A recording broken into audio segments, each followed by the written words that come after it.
Hey guys, welcome back to another episode of Guitar of the Day. I'm your host, Michael Lemmo, and today it is Flat Top Friday. Woo woo! Yes, we're glad to be back here at Norm's, and we have a bunch of guitars that just came in from that guitar show, so a lot of them are moving, but we'll be showing a lot of them as much as we can here on Guitar of the Day and also on our Instagram and Facebook.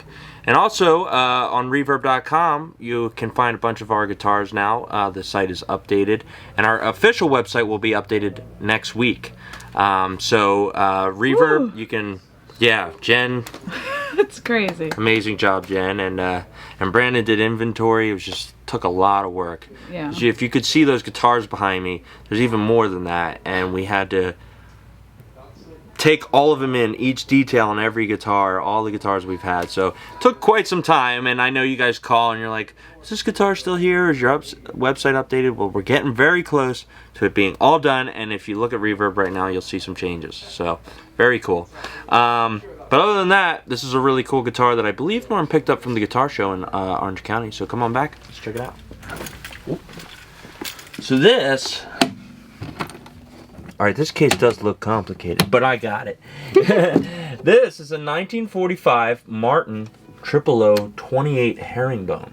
Ooh, Yeah. Okay. Yeah, really cool. So, when we say herringbone, we're talking about this kind of trim on the outside of the guitar, which we would, call the binding, or, but it has this signature kind of pattern, which they call the herringbone.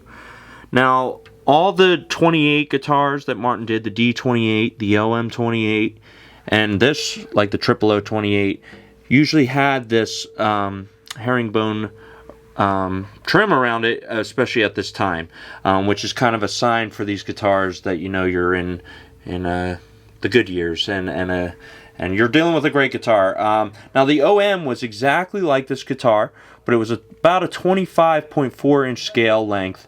And the 000 is actually a 24.9, so this is a little shorter, but with that you get a little less tension on the strings, and it's kind of easy to play.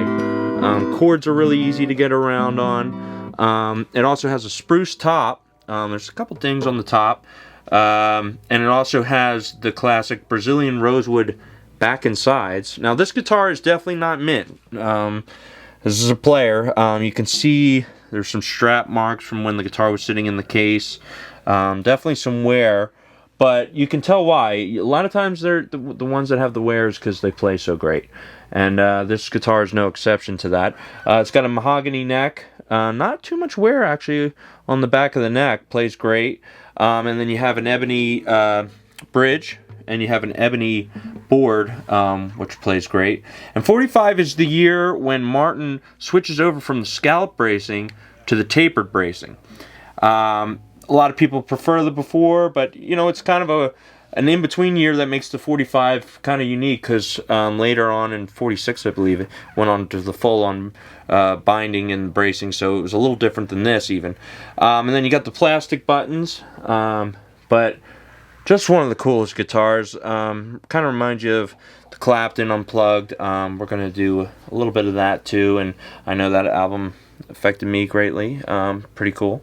And but yeah, this guitar is just an amazing example. So we're going to take it out front and see what we can do. But one of the easier playing Martins for me. So yeah, very excited. Let's do it. Let's go. Cool. Alright, we're out front with the 1945 Martin 00028 Herringbone. We're going to start off with the Little Beatles. Little McCartney, here we go.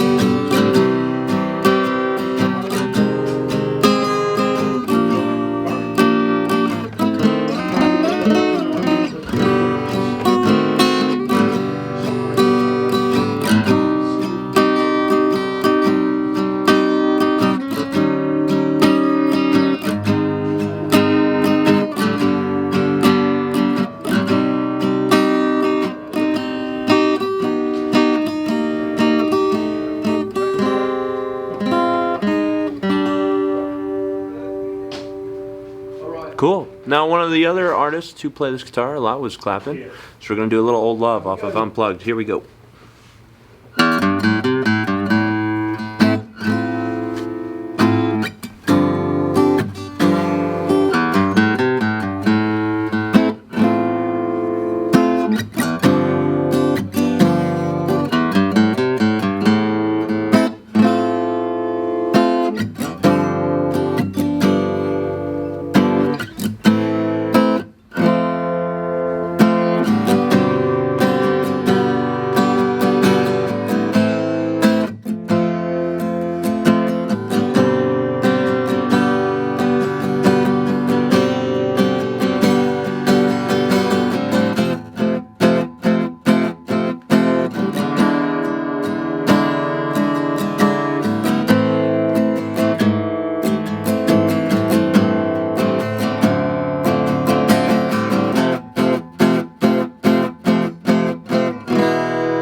There you have it.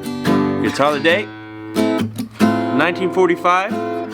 Martin 00028. Very cool guitar. Very easy to play. And obviously sounds great. You can check out these guitars at normansrareguitars.com and also on Instagram and Facebook. I'm your host, Michael Lemmo, and we will see you tomorrow for Strategy. Thank you.